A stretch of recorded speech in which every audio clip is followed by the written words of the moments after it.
Field report లో పూర్తి వివరాలు అందించడానికి సిద్ధంగా ఉన్నారు. ఇక ఇవాల్టి ఫీల్డ్ రిపోర్ట్ లో మొదటి అంశం చూద్దాం. రేపు కడప జిల్లాలో సీఎం చంద్రబాబు పర్యటించనున్నారు. జమ్మలమడుగులో లబ్ధిదారులకు పింఛన్లు పంపిణీ చేయనున్నారు. అనంతరం స్థానిక నాయకులతో భేటీ కానున్నారు. అలాగే గండికోటలో పలు అభివృద్ధి కార్యక్రమాలు కూడా సీఎం చంద్రబాబు అక్కడ పాల్గొన్నట్టు తెలుస్తోంది. ఇక సీఎం పర్యటన నేపథ్యంలో సుమారు 2000 మంది పోలీసులతో బందోబస్తును ఏర్పాటు చేశారు. మరిన్ని డీటెయిల్స్ ఫీల్డ్ రిపోర్ట్ ద్వారా మా ప్రతినిధి సుధీర్ అందిస్తారు. సుధీర్, ఏంటి అప్డేట్?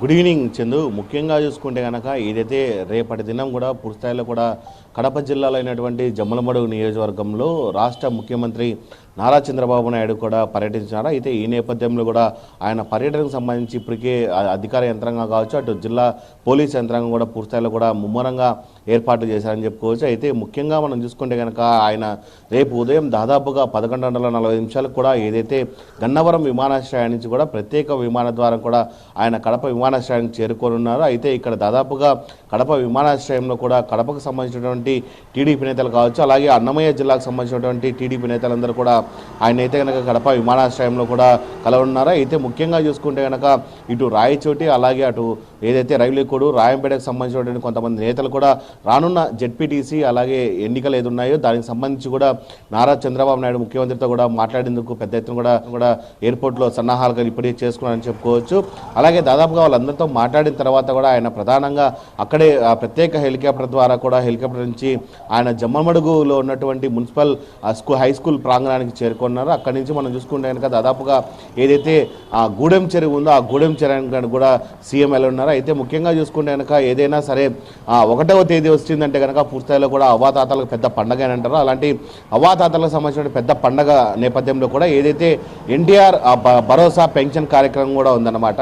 ఈ ఎన్టీఆర్ భరోసా పెన్షన్ కార్యక్రమంలో కూడా గూడెం చెరువుకి వెళ్ళేసి అక్కడ గూడెం చెరువులో ఉన్నటువంటి కొంతమంది కుటుంబాలకు వెళ్ళి ఆయన స్వయంగా ఏదైతే పింఛన్ కూడా పంచనున్నారు. అలాగే మరో ముఖ్యంగా చూసుకుంటే కనుక ఆయన ఈ పింఛన్ల పంపిణీ కార్యక్రమం అనంతరం కూడా అక్కడ ఉన్నటువంటి కొంతమంది గ్రామస్తులతో కూడా మమేకం కానున్నారు. అయితే పూర్తిస్థాయిలో రాష్ట్ర ప్రభుత్వం ఏంటి, ఎలా పనిచేస్తుంది ఏంటి అనేది స్వయంగా కూడా ఒక ముఖ్యమంత్రి ప్రజల్లోకి వెళ్ళే తెలుసుకోవడం కూడా జరుగుతుందని చెప్పుకోవచ్చు. అయితే దానికి సంబంధించి ఇప్పటికే అధికార యంత్రాంగం కూడా పెద్ద ఎత్తున కూడా ఏర్పాట్లు చేసిందనుకోవచ్చు. దాదాపుగా ఇక్కడ ఎన్టీఆర్ సంబంధించిన భరోసా పింఛన్లు పంచిన తర్వాత అలాగే అక్కడ ఉన్నటువంటి కొంతమంది ప్రజలతో మాట్లాడిన తర్వాత ఆయన అయితే ముఖ్యంగా మనం చూసుకుంటే కనుక ఏదైతే జమ్మలమడుగులో ఒక ఫంక్షన్ హాల్లో కూడా పూర్తిస్థాయిలో కూడా టీడీపీ కార్యకర్తలతో కూడా మీటింగ్ సమావేశం ఏర్పాటు జరిగింది. అయితే జమ్మలమడుగులో జరుగుతున్న తాజా పరిస్థితులు కావచ్చు, అలాగే అక్కడ ఉన్నటువంటి లీడర్షిప్ కావచ్చు, అలాగే కొద్ది కాలంగా మనం చూసుకుంటే కనుక బాబాయ్ వర్సెస్ అబ్బాయి పూర్తిస్థాయిలో ఇలాంటి అంశాలు ఏమున్నాయి దానిపైన కూడా చంద్రబాబు నాయుడు కనుక మాట్లాడిన పరిస్థితి ఉంది. దానంతరం కూడా మధ్యాహ్నం 2 గంటలకు మనం చూసుకుంటే కనుక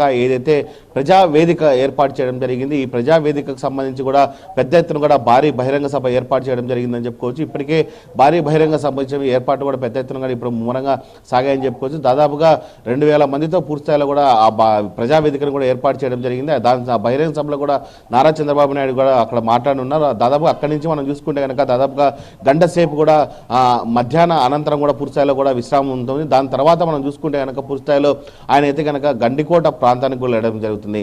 అయితే గండికోట ప్రాంతాన్ని పూర్తిస్థాయిలో కూడా పర్యాటకం చేసే నేపథ్యంలో కూడా పూర్తిస్థాయిలో కూడా ఏర్పాటు చేయాలని పలు అభివృద్ధి కార్యక్రమాలు కూడా చేయాలనే నేపథ్యంలో కూడా నారా చంద్రబాబు నాయుడు అక్కడికి వెళ్తారు. పూర్తిస్థాయిలో కూడా ఆయన పర్యటనకు సంబంధించి దాదాపుగా ఇప్పుడు పోలీసు యంత్రాంగం 2000 మందితో కూడా పహారా కాస్తుందని చెప్పుకోవచ్చు. సీసీ కెమెరాలు అలాగే మొత్తంగా పెద్ద ఎత్తున కూడా ఏర్పాటు చేశారని చెప్పుకోవచ్చు. ఏదేమైనా ఓవరాల్ గా రేపటి దినం చూసుకుంటే కనుక చంద్రబాబు పర్యటన అయితే ముమ్మరంగా ఏర్పాటు చేశారని మనం చెప్పుకోవచ్చు. Right Sudheer, thank you.